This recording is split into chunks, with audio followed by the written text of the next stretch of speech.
Bismillahirrahmanirrahim. Assalamualaikum warahmatullahi wabarakatuh.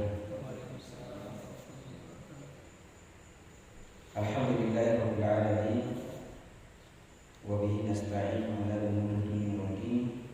Wassalatu wassalamu ala nabiyyina Muhammadin wa ala alihi wa ashabihi wa man sara ala nahjihi wa sanna bi sunnatihi wa iqtafa atharahu ila yaumiddin wa ba'd. Bapak jemaah salat maghrib yang dimuliakan Allah Subhanahu wa taala. Alhamdulillah kita senantiasa memuji Allah Subhanahu wa taala yang senantiasa melimpahkan karunia nikmat yang sangat besar dan sangat luas yang tak terhitung kepada kita, yang kata Allah Subhanahu wa taala sendiri, wa in ta'uddu ni'matallahi la tuhsuha. Ya, sekiranya manusia menghitung nikmat itu tentu tidak akan mampu untuk menghitungnya. Yang sekiranya nikmat Allah Subhanahu wa taala itu kita berupaya untuk membalasnya dari ibadah, ya tentu tidak akan ada yang mampu untuk membalasnya. Ya, sampai Nabi kita sallallahu alaihi wasallam pun tidak mampu untuk membayar semua nikmat yang Allah berikan dengan ibadah-ibadah dan sesuai dengan yang Allah SWT inginkan. Ya, apalagi kita, ya tentu hal yang tidak akan mampu kita lakukan. Bagaimana Allah SWT senantiasa melimpahkan ya karunia dan senantiasa memberikan kita kemudahan. Ya, di waktu yang bersamaan, ya kita sadari banyak kelalaian-kelalaian yang kita lakukan. Ya, sholat yang sempurna yang seharusnya diinginkan Allah Subhanahu wa taala, tapi Allah Subhanahu wa taala senantiasa membukakan banyak nikmat kepada kita. Ya, sehingga memang nikmat ini banyak dijadikan sebagai media oleh Allah Subhanahu wa taala untuk mengingatkan kita tentang kuasaannya. Ya, sekiranya kita melihat itu, maka sebenarnya itu cukup sebagai ya sebab kita mentauhidkan dan senantiasa melaksanakan setiap apa yang Allah SWT perintahkan. Ya, apalagi sebenarnya kalau kita menghitung perintah yang sifatnya wajib, itu sebenarnya tidak seberapa. Ya. Makanya para sahabat itu mayoritas kalau bertanya kepada Rasulullah SAW, bertanya dengan amalan-amalan yang mendekatkan kepada surga dan apa yang bisa menjauhkan dari neraka. Ya, seperti pertanyaan Mas bin Jabal, ya, tunjukkan kepada saya amalan yang bisa mendekatkan kepada surga dan yang bisa menjauhkan kepada neraka. Ya. Artinya pertanyaan-pertanyaan seperti itu adalah pertanyaan bagaimana hikmah semangat para sahabat dalam beramal. Ya, dan tidak bertanya persoalan-persoalan yang cukup pada persoalan yang diwajibkan. Ya, karena kalau dipikir hal-hal yang diwajibkan seperti itu sangat tidak seberapa, ya soal waktu, ya harta yang zakat yang harus kita keluarkan haknya, ya puasa, ya dan seterusnya itu sangat terbatas dari apa-apa yang seharusnya kita lakukan. Semoga apa yang kita lakukan di maghrib ini seperti biasa di malam Kamis, di malam Senin, ini malam ke-21 ya, di bulan Jumadal Akhirah. Ya, berarti tersisa 1 pekan lagi kita berada di bulan ini, dan setelah itu tersisa 2 bulan, ya 2 bulan memasuki bulan suci Ramadan. Ya, tentu ini perlu kita ingatkan terus, ya, karena bagi kita hari-hari bulan Ramadan adalah hari-hari yang sangat spesial. Ya, hari-hari yang sangat spesial karena bulan Ramadan adalah karunia yang Allah berikan secara khusus untuk umat ini. Ya, karunia yang khusus diberikan untuk umat ini. Ya, tentu dengan banyak keutamaan. Salah satunya waktu di mana diturunkan Al-Quran untuk pertama kalinya. Jemaah Allah Subhanahu wa taala, di kesempatan ini ya kembali kita akan bersama-sama pelajari persoalan-persoalan penting yang pokok dalam agama kita, ya mengambil faedah dari buku kecil yang ditulis oleh Syekh ya, yang beliau judulkan Ad-Durusul Muhimmah li'ammatil ummah, ya, pelajaran-pelajaran penting untuk umat secara umum. Ya, kita sudah sebutkan bahwa pelajaran ini hanya berisi belasan pelajaran, ya, bahkan tidak cukup 20 ya. Ya, tidak cukup 20. Ya, 18 saja. Ya, jadi beliau akan menyebutkan pelajaran-pelajaran pokok yang perlu dan mendesak diketahui oleh umat secara umum. Ya. Dan pelajaran pertama yang kita sudah masih berada di pelajaran pertama ini adalah mempelajari surah Al-Fatihah dan surah-surah pendek. Ya, surah pendek yang dipilihkan adalah dari surah Az-Zalzalah sampai surah An-Nas. Ya, artinya paling tidak surah-surah inilah yang beliau pandang pendek, ya, makanya beliau tidak mulai dari surah di belakangnya Zalzalah, Al-Bayyinah. Al-Bayyinah bagi sebagai ini agak panjang, ya, agak panjang. Ya. Maka beliau memilihkan kepada kita. Artinya ini yang paling mendesak kita ketahui, mulai dari memperbaiki tajwidnya, ya, menghafalkannya, ya, bahkan beliau mengatakan masalah lima yajib difaham, ya, dan sedikit mengetahui apa-apa yang mesti dipahami dari surah-surah ini. Dan kita sudah berada di bagian-bagian terakhir di bagian pertama ini. Jadi kita berusaha untuk mengikuti patron yang beliau tetapkan, ya, dan kita sekarang sudah masuk pada surah An-Nasr, ya, surah An-Nasr. Ya, setelah An-Nasr ini Al-Masad, ya, tersisa 4 surah lagi, ya, dari surah-surah pendek yang beliau isyaratkan. Setelah itu insyaallah kita akan masuk kepada pelajaran kedua, yaitu Arkanul Islam, ya, pelajaran ketiga Arkanul Iman, dan insyaallah seterusnya ini pelajaran-pelajaran yang penting mendesak, yang istilahnya tidak boleh seorang pun kaum muslimin bodoh dari persoalan-persoalan yang beliau isyaratkan. Jadi beliau ini akan mengumpulkan 18 persoalan yang wajib dipahami, mulai dari persoalan akidah, ya, tauhid, ya, ibadah dan muamalah dan akhlak. Ya, beliau akan tutup nanti dengan persoalan tahjizul mayyit wassalatu alaihi wa dafnu. Ya, bagaimana mengkafani mayit, ya, mempersiapkan mayit. Itu pelajaran terakhir yang akan beliau sebutkan. Jadi beliau kumpulkan ini dari persoalan akidah, ya, fikih dan akhlak. Ya, itu 3 persoalan pokok dalam agama kita. Insyaallah pada kesempatan yang singkat ini, ya, dan kita komitmen satu pertemuan satu surah, ya, karena umumnya kita pahami, cuma tentu setiap kita mengulas kembali, ya, ada saja hal yang kita dapatkan, hal yang baru, dan paling tidak kembali mengingatkan bahwa selama ini kita membaca ayat-ayat yang sangat luar biasa, ya, pendek tapi kandungannya itu sangat luar biasa. Ya, kalau saja kita sering mengatakan bahwa Nabi kita itu diberikan karunia berupa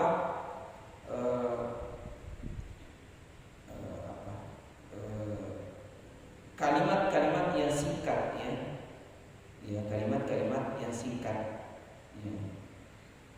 Beliau diberikan keujizatan untuk bisa mengungkapkan satu kalimat singkat tapi sangat dalam maknanya. Ya. Dan kitab-kitab hadis menyebutkan tentang itu. Kalau itu berlaku untuk, ya, Allah SWT berikan keutamaan kepada nabinya, ya, apalagi bagi Allah SWT, tentu perbandingannya sangat jauh. Dan ketika Allah SWT menurunkan satu surah yang pendek, bukan menunjukkan bahwa pendeknya maknanya, justru itu adalah satu kemampuan yang bermukjizat dalam Al-Quran, bagaimana ungkapan-ungkapan yang singkat tapi itu menjelaskan banyak hal. Iya. Dan surah An-Nasr ini adalah salah satu contohnya. Iya. Surah An-Nasr satu surah yang 3 ayat. Iya, kita tahu ada beberapa surah yang 3 ayat, ya. Surah An-Nasr dengan surah Al-Kautsar. Selain itu, ya, Al-Asr. Al-Asr berapa ya? 3 ya. Ya. T. Ini juga yang Allah SWT tantang orang-orang kafir Quraisy ya.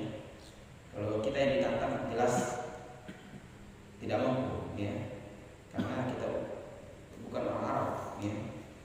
Ditantang mereka untuk mendatangkan surah yang paling pendek ya, yang semisal yang kandungannya singkat tapi kalimatnya singkat tapi kandungannya mirip-mirip dengan Al-Quran.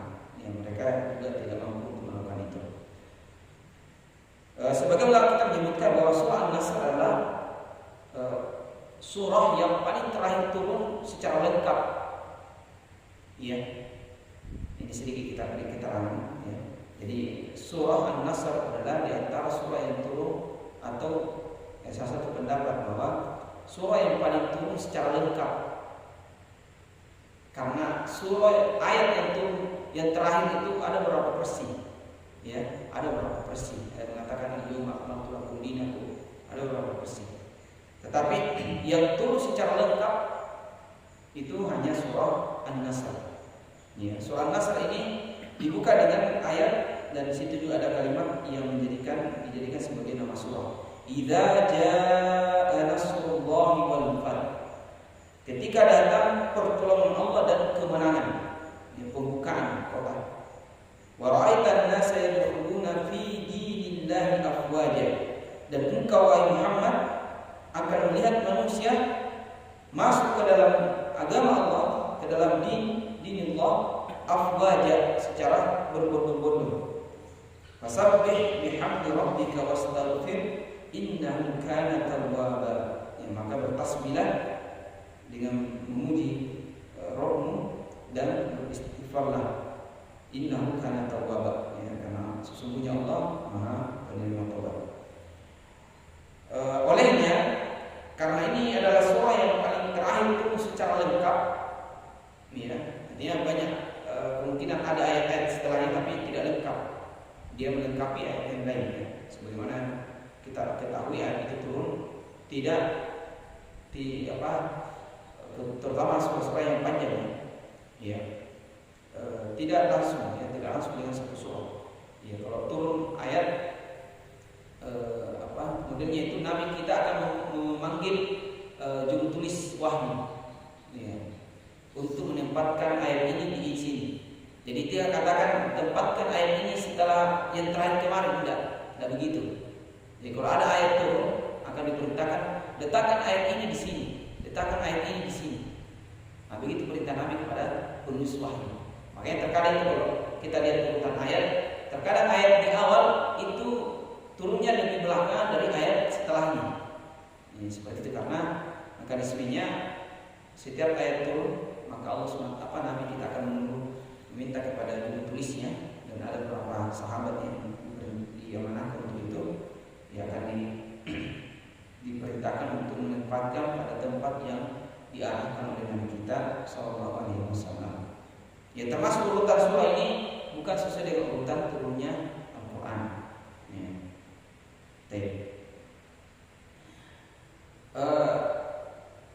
Makanya Nabi sebelum kita menyebutkan bahwa nama surah ini adalah surah At-Tawdi', ya, At-Tawdi'. At-Tawdi' itu sama maknanya wada'. Ya, kita kenal haji wada'. Apa artinya haji wada'? Perpisahan, ya, wada' itu perpisahan untuk ya, Tawdi'. Surah ini disebut sebagai surah perpisahan. Nanti kita sebutkan mengapa. Ya, disebut sebagai surah perpisahan. Ya. Allah SWT membuka ayat ini dengan berita gembira kepada Nabi kita. Idza jaa nasrullahi wal fath. Ketika datang pertolongan Allah dan kemenangan. Kemenangan apa yang dimaksud di sini?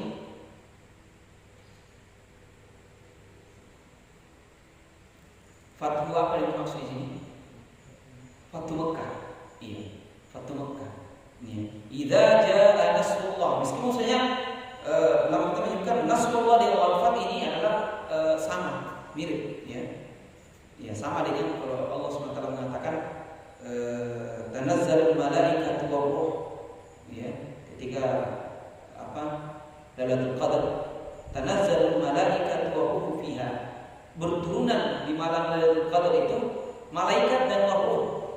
Ruh yang dimaksud adalah malaikat Jibril, sama dengan ini, ya, model ini. Artinya al-fat di sini adalah bagian dari Nasrullah, tapi Allah SWT tekankan, ya, tentu penyebutan secara tersendiri itu tidak menunjukkan bahwa dia tidak termasuk. Makanya dikatakan tanazzalul malaikatu wa ruhu fiha, tidak menunjukkan bahwa ruh yang dimaksud yaitu malaikat Jibril bukan dimaksud bahwa dia tidak termasuk malaikat. Justru dipisahkan penyebutannya menunjukkan kemuliaannya. Sama para sahabat itu kalau mereka meriwayatkan beberapa hadis, di antara kalimat mereka itu seperti Abu Hurairah mengatakan, satu kejadian kami bersama dengan para sahabat, dan di antara kami ada Abu Bakar dan Umar. Ini sering disebutkan. Ya, kami bersama dengan Rasulullah dan para sahabat, dan di antara kami ada Abu Bakar dan Umar. Ya. Ini tidak menunjukkan bahwa Abu Bakar dan Umar bukan bagian sahabat, tapi justru disendirikan penyebutan itu menunjukkan kekhususan. Ya, menunjukkan kekhususan. Misalnya kita katakan, ya tadi ada musyawarah semua, ya, yang pengurus masjid, ada juga ketua. Itu menunjukkan pemisahan penyebutan, menunjukkan ada makna, ya, yang diinginkan. Sama dengan ini, idza jaa nasrullah, ketika datang nasrullah, ya, pertolongan Allah Subhanahu wa taala, ya. Tentu pertolongan Allah Subhanahu wa taala kepada Nabi ini adalah sesuatu yang sangat luar biasa. Ia bagian satu mukjizat tersendiri, ya. Ya, tentu karena ini pembahasannya adalah Fatu Mekah, maka yang dimaksud adalah Fatu Mekah. Meskipun pertolongan Allah kepada Nabi itu banyak. Salah satunya yang pernah kita sebutkan adalah kata Nabi kita, nusirtu birra' masirata syahr, ya, setelah ditolong dengan rasa takut, ya. Jadi salah satu pertolongan yang Allah berikan kepada Nabi-Nya adalah ar-ra', rasa was-was dalam musuh sebulan sebelum terjadi peperangan. Ya, kalau ada direncanakan peperangan, sebulan sebelumnya itu musuh-musuhnya sudah tertanam rasa takut. Itu diantara pertolongan yang Allah tanamkan kepada Nabi-Nya. Ya, sudah ada gertak yang ditanamkan Allah kepada musuh-musuh Nabi-Nya. Ya. Ya, tentu banyak pertolongan, ya. Dan pertolongan yang paling besar adalah Fatu Mekah. Wal fath, al-fath di sini adalah Fathu Mekah. Fathu itu biasa dimaknai adalah pembukaan. Al-fath itu kan membuka kota Mekah. Karena selama ini tertutup dengan kekufuran. Ya, makanya ya, pembukaan kota setelahnya disebut dengan futuhat, ya, pembukaan, ya, negara-negara yang menzolimi, ya, negara-negara yang mengalami kekufuran itu kemudian ditaklukkan. Penaklukan disebut dengan al-fathu, ya, dan itu istilah syar'i, ya, berbeda dengan penjajahan karena memang beda nama dan memang berbeda betul perannya atau efek dari fathu di situ, futuhat dengan penjajahan. Berbeda penjajahan dengan futuhat. Ini adalah kabar gembira sebenarnya yang Allah SWT berikan sejak Hudaybiyah. Ya, nanti kita mungkin tidak terlalu mulai secara sirah, ya. Insyaallah untuk yang mau ikut sirah kita akan ada kajian secara lisan di malam Jumat. Ini sebenarnya adalah kemenangan hasil dari kesabaran para sahabat dan Rasulullah setelah perjanjian Hudaybiyah. Nanti insyaallah akan ada perjanjian Hudaybiyah di tahun ke-6 Hijriah. Ya, itulah perjanjian yang sebenarnya asalnya para sahabat dan Nabi ini asalnya adalah mimpi Nabi, ya, untuk masuk ke kota Mekah untuk melakukan umrah, ya, di bulan Zulqa'dah. Ya, namun dijegat, ya, dan terjadilah satu perjanjian di Hudaybiyah, tempat sebelum masuk ke kota Mekah. Ya. Salah satu inti perjanjiannya adalah gencatan senjata selama 10 tahun. Ada 10 poin kalau tidak salah. Dan itu beberapa poin itu sangat merugikan kaum muslimin. Tapi Nabi kita SAW menyetujuinya karena itu kesempatan untuk melebarkan dakwah tanpa ada peperangan antara kaum muslimin dengan kafir Quraisy. Itu tuh yang diinginkan oleh kaum muslimin, ya. Karena bisa melakukan gerakan dakwah seluas-luasnya tanpa harus dihalang-halangi. Ya meskipun banyak isi perjanjian yang merugikan. Yang ujung-ujungnya ya jangan 10 tahun, ya. Tidak cukup 1 tahun, tidak cukup 2 tahun, hanya 1 tahunan perjanjian itu dibatalkan oleh mereka sendiri, ya. Dan Nabi kita sudah memandang dari itu berdasarkan wahyu dari Allah untuk waktu yang tepat untuk menyerang dan menaklukkan kota Mekah. Makanya kota Mekah akan ditaklukkan di tahun ke-8. Ya, kalau perjanjian itu terjadi di tahun 6, di tahun 8 di bulan Ramadan, ya, di bulan Ramadan, ya, di bulan Ramadan Nabi kita bergerak dari kota Madinah menuju Mekah, ya, dengan pasukan yang sangat banyak yang sebagian musuh yang melihat itu mengatakan tidak akan ada yang bisa menghalau pasukan ini, dan sebagian sahabat itu tidak mengetahui, ya, dirahasiakan sampai kemudian Nabi kita SAW dan para sahabat masuk ke kota Mekah dan tanpa ada perlawanan sedikit pun, dan itu yang diinginkan Nabi karena menghindari pertumpahan darah, apalagi memang di kota di Baitullah Al-Haram, ya. Ya, tidak ada yang bisa melawan, ya, dan di situ terjadi pada bulan Ramadan di tahun ke-8 Hijriah. Baik. Maka yang kemudian Allah SWT mengatakan idza jaa nasrullahi wal fath. Nanti kalau di Hudaybiyah, sebulan dari perjanjian Hudaybiyah, Allah SWT menurunkan surah Al-Fath. Inna fatahna laka fathan mubina. Nah itu yang kemudian mengiring nanti dari surah Al-Fath menuju surah An-Nasr ini. Karena itulah fathan mubina. Ya, inna fatahna laka fathan mubina. Ya, surah Al-Fath itu adalah kabar gembira bahwa perjanjian tadi itu adalah pembuka untuk satu pembukaan, ya, kemenangan yang sangat nyata, dan itulah kegembiraan dan janji Allah SWT bahwa sudah dekat, bahwa justru sebenarnya mereka menyepakati perjanjian itu adalah awal kali kegagalan mereka, ya. Dan kita tahu Nabi kita adalah Nabi terakhir, dan ketika kota Mekah ditaklukkan itu adalah pertanda bahwa Islam, ya, sudah akan mudah untuk disebarkan, ya. Karena situlah patung-patung yang berhala akan dihancurkan. Kita tahu bahwa berjumlah, ya, sekitar 360, ya. Baik. Makanya setelahnya dikenal dengan Amul Wufud. Nanti akan disebutkan di ayat kedua. Ya. Baik. Jadi Allah SWT memberikan kabar gembira, ya, menurunkan ayat ini kepada Rasulullah SAW. Idza jaa nasrullahi wal fath. Ketika datang pertolongan Allah dan kemenangan, ya, atau pembukaan kota Mekah. Allah SWT mengatakan di ayat yang kedua, wa ra'aitan nasa yadkhuluna fi dinillahi afwaja. Ya. Engkau akan melihat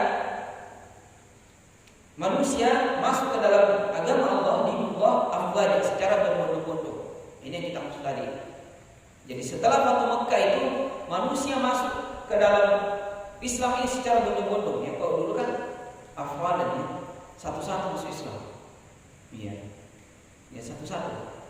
Karena memang kita tahu bagaimana perang kota Mekah yang dihuni oleh suku Quraisy yang sangat terpandang. Ini salah satu tujuan utama Nabi kita menaklukkan kota Mekah. Karena kalau kota Mekah sudah ditaklukkan, maka daerah-daerah sekitar kota Mekah itu akan mudah masuk Islam. Maka yang tahun setelahnya disebut dengan Amul Wufud, ya, tahun pemutusan.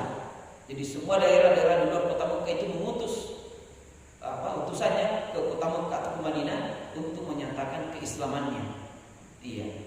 Jadi diutus semua. Karena mereka sudah melihat bahwa kota kota Mekah sudah ditaklukkan. Ya, nah itu yang membuat mereka berat untuk masuk Islam. Ya, artinya istilah kita, ya kota Mekah saya tidak mau beriman, bagaimana dengan kita? Ya, mereka kan terpandang. Ya, kita tahu ya di surah Quraisy kemarin, ya, mereka itu diantara rutinitasnya adalah mengadakan perjalanan di musim panas dan musim dingin. Dan kalau mereka melakukan perjalanan itu tidak ada yang berani, kalau tahu kalau mereka suku Quraisy, tidak ada berani yang ganggu. Ya, mereka terhormat. Ya, dan Nabi kita berasal dari suku itu. Maka ketika kota Mekah ditaklukkan, maka mereka kemudian masuk ke dalam Islam secara berbondong-bondong. Ya, meskipun kalau kita melihat kualitas yang berbeda. Ya, makanya Nabi SAW menyebutkan bahwa tidak akan sama itu orang yang berinfak sebelum Fatu Mekah dengan orang yang berinfak setelah Fatu Mekah. Ya. Karena setelah Fatu Mekah akan ada beberapa kejadian. Ya, masih ada perang Hunain, ya, perang besar yang diikuti banyak. Belum pernah ada perang diikuti sebanyak itu, yang hampir kalah. Ya, karena terlalu beda dengan jumlah yang ada. Ya. Akan ada juga perang Tabuk, ya, perang Tabuk. Tapi Nabi kita mengatakan ya, tidak sama. Ya, tidak sama yang berinfak ya sebelum Fatu Mekah dengan orang yang sudah berinfak setelah Fatu Mekah, karena keimanan orang saat itu berbeda. Ada yang masuk penyebab masuk Islam itu berbeda. Ya, makanya dibedakan antara muhajir dan ansar dibedakan dengan yang lain. Artinya secara umum para sahabat memiliki keutamaan karena mereka telah bertemu dengan Rasulullah. Ya, sampai Abu Sufyan, Muawiyah yang merupakan petinggi-petinggi Quraisy dulu yang masuk Islam, mereka mulia karena bertemu dengan Rasulullah. Karena mereka sudah disebut sebagai sahabat. Ya, Muawiyah sendiri, ya, seorang penulis wahyu. Ya, tapi tetap ya kedudukan orang-orang yang masuk Islam lebih awal itu tentu jauh lebih di atas. Ya, makanya kita kenal istilah as-sabiqun al-awwalun. Ya. Baik. Jadi Allah SWT memberikan kabar gembira, wa ra'aitan nas, wahai Muhammad, engkau akan melihat, ya, dan engkau melihat, ya, manusia masuk ke dalam Islam secara berbondong-bondong. Ya, bayangkan ya, karena mereka dikeluarkan dari kota Mekah itu 8 tahun yang lalu. Ingat ya, jadi Fatu Mekah terjadi pada tahun Hijriah, di bulan Ramadan. Sangat berbeda kondisinya pada 8 tahun yang lalu. 8 tahun yang lalu mereka diusir. Ya, bukan lagi diusir, dikejar dan diancam dibunuh. Khusus untuk Nabi kita Sallallahu Alaihi Wasallam. Ya, tahun itu, ya, Nabi kita SAW mendapatkan satu hari. 8 tahun itu, ya, kalau dibandingkan dengan ya kita ini, ya, bertahun-tahun. Pejuang kita, yang menjahit kita, yang bertahun-tahun sampai 3 abad, ya. Kayak saya menyebutkan 3 abad dijajah itu diperhalus atau diperbaiki kalimatnya, bukan 3 tahun dijajah tapi 3 abad, ya. Tapi 3 abad berjuang, ya, 3 abad berjuang. Ya. Ini 8 tahun, ya. Kemudian Nabi kita SAW mendapatkan melihat sendiri sebelum wafatnya, karena setelah itu beliau akan wafat, dan ayat ini juga akan mengisyaratkan itu. Ya. Ini kabar gembira ya, bagaimana orang-orang yang tinggal di sekitar kota Mekah dan bahkan yang ada di kota Mekah sendiri. Jadi sebagian pun ada yang baru masuk Islam setelah kota Mekah. Ya, ini yang kita masuk, ya. Jadi ada di antara mereka yang nanti masuk Islam dengan dibukanya kota Mekah, ya. Yang selama ini mereka adalah orang yang sangat benci kepada Islam, seperti Abu Sufyan bin Harb, ya, salah satu pemimpin, ya, kaum Quraisy dahulu, itu pun masuk Islam di hari Fatu Mekah. Makanya Allah SWT kemudian mengatakan di ayat yang ketiga, fasabbih bihamdi rabbika wastaghfir innahu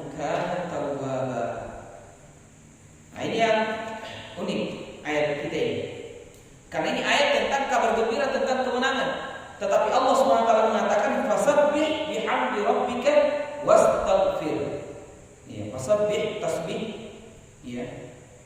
Bihamdi rabbika, dengan memuji Rabbmu, ya, dengan memuliakan. Tasbih, ya kita kata sendiri tasbih adalah tanzih, ya, mensucikan Allah SWT dari berbagai apa yang tidak layak untuk Allah. Jadi kalau kita mengatakan subhanallah, itu adalah ungkapan bahwa kita mensucikan Allah dari apa-apa yang tidak layak untuk Allah SWT. Iya. Ya, apalagi hari ini masih saja orang-orang yang kemudian merendahkan, yang kedudukan Allah Subhanahu wa taala. Iya, dengan keyakinan-keyakinan yang tidak pantas disandarkan kepada Allah.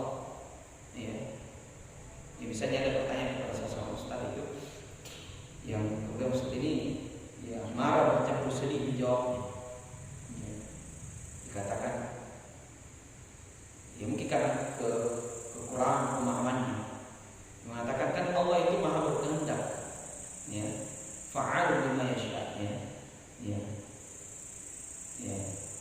Allah SWT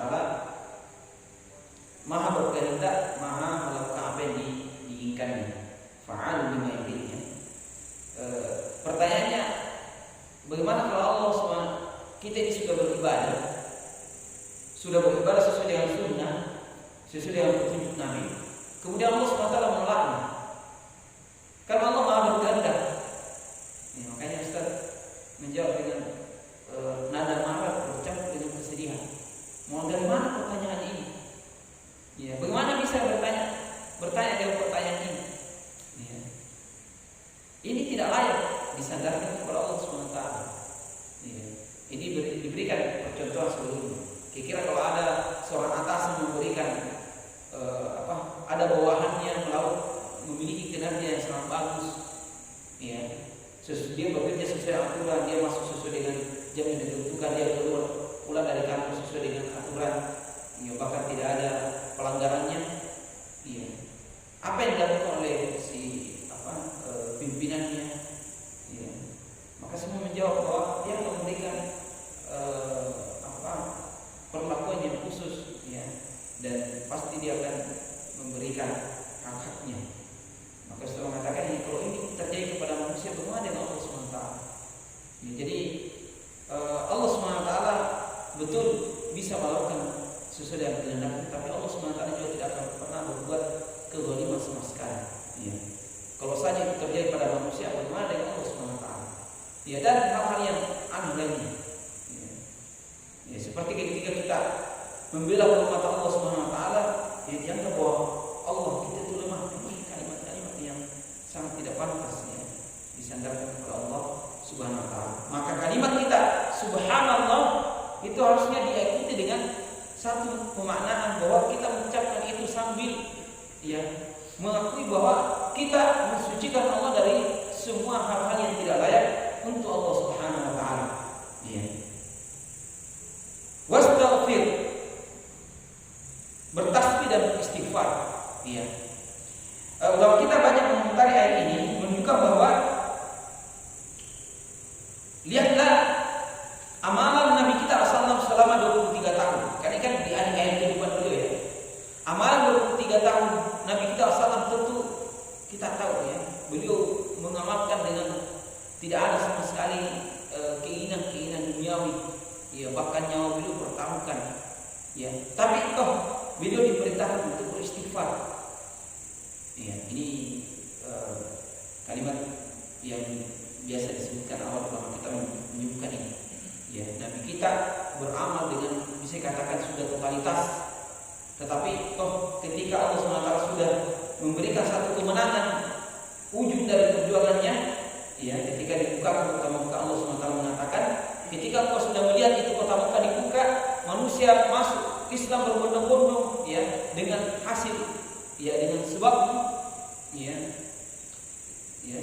fasabbih bihamdi rabbika wastaghfir. Ya, ternyata Nabi pun diperintahkan untuk bertasbih dan beristighfar. Prestasinya sangat tinggi, tapi Nabi kita SAW diperintahkan untuk mengembalikan itu semua kepada Allah. Makanya jangan kita terlalu bertanya-tanya kenapa kemudian sholat kita ditutup dengan, artinya setelah salat kita mengatakan astagfirullah, astagfirullah, astagfirullah. Dan itu yang diperintahkan, kalau saya tambah-tambah, ya, itu 3 kali. Ya, astagfirullah, astagfirullah,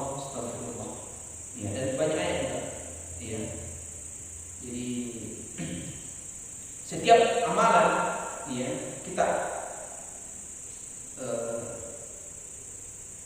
baik itu yang di dalamnya kita lihat sesuatu prestasi yang sangat luar biasa, apalagi kalau memang penuh dengan kekurangan, ya maka lebih pantas lagi kita beristighfar, bertasbih dan beristighfar.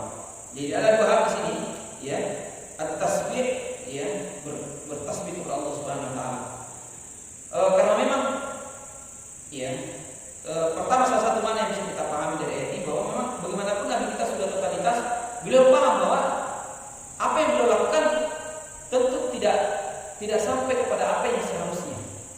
Iya, karena hak Allah Subhanahu Wa Taala itu jauh lebih besar. Ya, apa yang Allah sudah berikan kepada nabinya itu dengan apa yang mau dibandingkan dengan prestasi yang sudah diberikan oleh Rasulullah dan para sahabat itu tidak berbanding. Iya, makanya ini yang sering disebutkan ketika Nabi kita SAW berkata di hadapan para sahabat, ini juga disebutkan oleh Syekh di sini, la yadkhulu ahadun minkum jannah bi'amalihi. Ya, jadi ini Nabi kita mengatakan tidak akan masuk salah seorang di antara kalian ke dalam surga dengan amalannya. Iya. La yadkhulu ahadun minkum al-jannah bi'amalihi. Tidak akan ada di antara kita, ini dikatakan di hadapan para sahabat. Tidak akan ada di antara kalian yang masuk ke dalam surga dengan amalannya. Artinya dengan sebab amalannya. Kalau para sahabat paham, karena mereka itu tidak sangat memahami Qurannya. Maka mereka bertanya, wala anta ya Rasulullah, apakah anda juga begitu? Maka Nabi SAW mengatakan, wala ana, saya juga demikian. Ya. Illa ayyatadhammadani Allahu bi rahmatihi. Ya, ini riwayat Bukhari ini. Ya. Sampai saya pun tidak akan masuk ke dalam surga dengan amalan saya. Ya. Kalaulah bukan karena saya diliputi oleh rahmat Allah Subhanahu Wa Taala. Jadi ini satu pelajaran penting bagaimana setiap prestasi-prestasi yang kita sudah lakukan, ya, maka kita harus senantiasa kita tutup dengan tasbih dan terutama istighfar kepada Allah Subhanahu Wa Taala. Di dalamnya banyak kekurangan, ya banyak kekurangan. Bagaimana kita mentasbih bahwa kita kembalikan itu semua kepada Allah Subhanahu Wa Taala. Ya, artinya pertama kalau kita menganggap itu prestasi, maka ya ini kita hanya alat yang digerakkan Allah Subhanahu Wa Taala untuk menghasilkan prestasi itu. Ya. Makanya jangan pernah dulu ya tertipu dengan amalan kita. Betapa banyak orang yang kemudian beramal dengan amalannya, kemudian tertipu dengan amalannya. Apalagi dia merasa amalannya yang telah lalu merasa diterima, ini bahaya. Ya, jangan pernah mengatakan saya dulu yang pernah. Hindari kata-kata seperti itu. Kalaupun ada momen untuk mengingatkan, itu mungkin sah-sah saja, ya. Tapi hindari itu kemudian seakan-akan kita telah berbuat. Ya.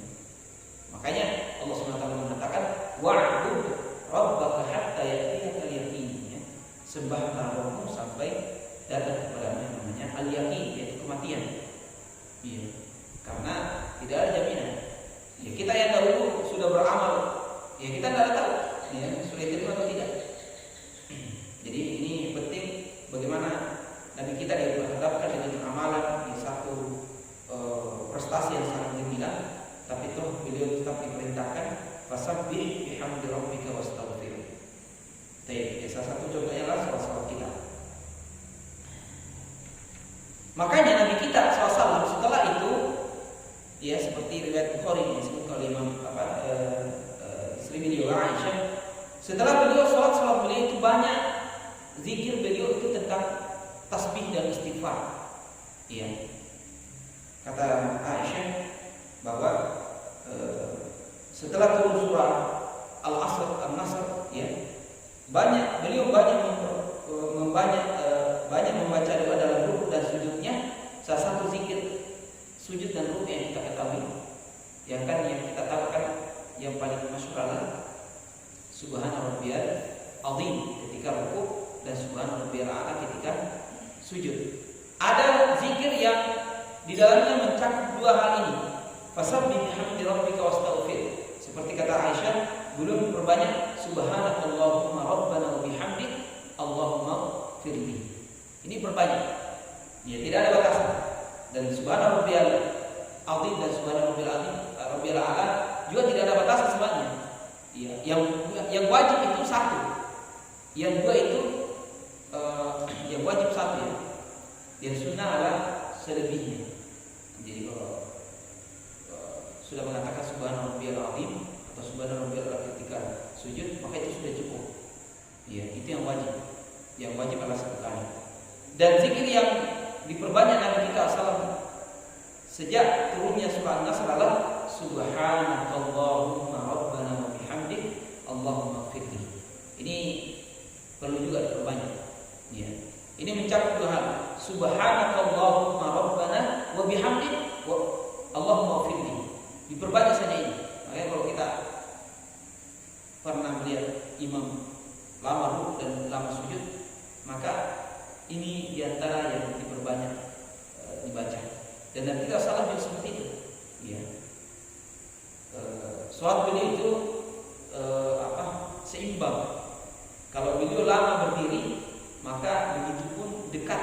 Ya. Makanya sifat sholat Nabi itu sebenarnya semakin lama berdiri, maka rukuknya dan gerakan-gerakan setelahnya itu akan mengikut.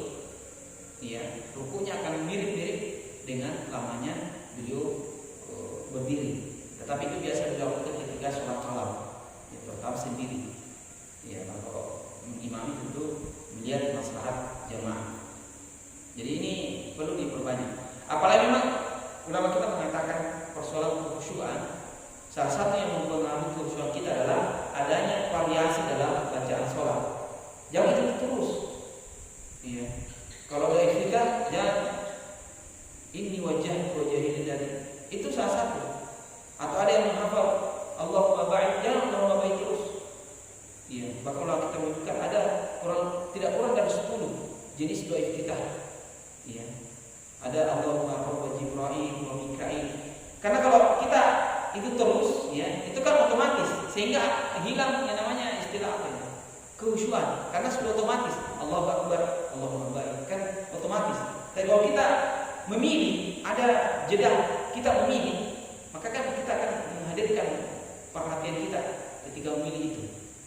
Iya, entah Allahumma ba'id ini wajah itu, iya, seperti itu, atau Allahumma rabb Jibril wa Mikail, ya, dan seterusnya. Sasa dan rata-rata zikir-zikir dalam sholat itu memiliki variasi, ya, iya, variasi bacaan. Ya, salah satunya ini. Baik. Terakhir yang kita sebutkan kalau bisa sudah masuk. Di zaman Umar bin Khattab, ini yang kita sebutkan.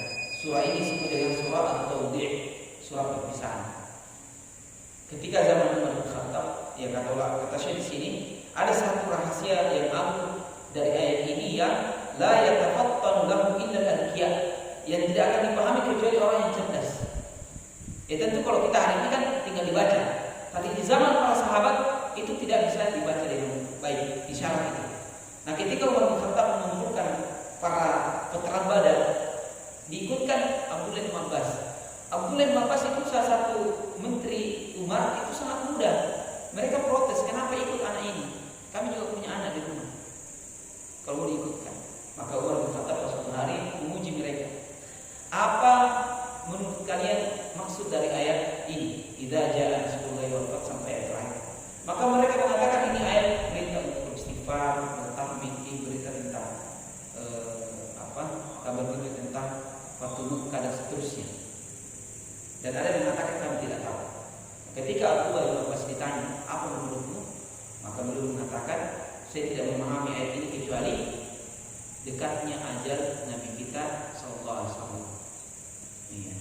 Dan Umar mengatakan, saya pun demikian. Saya tidak pahami kecuali apa yang kau pahami.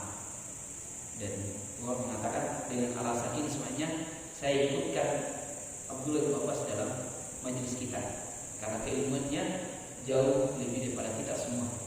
Iya. Karena beliau memahami apa yang dibalik itu.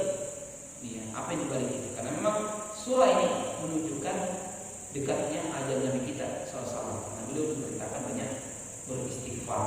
Iya. Karena dengan dibukanya kota Mekah itu menunjukkan dekatnya akhir dari misi diutusnya beliau. Ya, sallallahu alaihi wasallam. Ini yang bisa kita sampaikan dan insyaallah dalam kajian sirah insyaallah lebih banyak kita akan kali ini. Semoga Allah memudahkan kepada kita untuk senantiasa menuntut ilmu dan tentu yang paling utama adalah mengamalkan ilmu yang kita dapatkan. Ya tentu mentadaburi surah-surah Al-Quran. Kita cukupkan subhanallah.